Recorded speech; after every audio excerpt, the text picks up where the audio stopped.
குணம் தன்னை அறிந்து கொண்டேன்.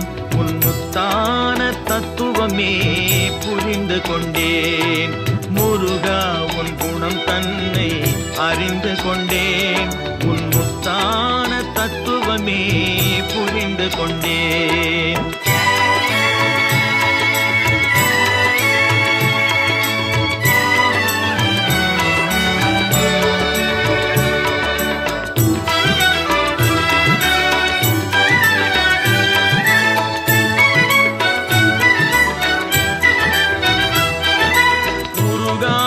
மனம் தன்னில் நீ இல்லை, உருகாத மனம் தன்னில் நீ இல்லை என்ற உண்மையை கண்டு கொண்டேன். இனி விடுவதில்லை, உண்மையை கண்டு கொண்டேன்.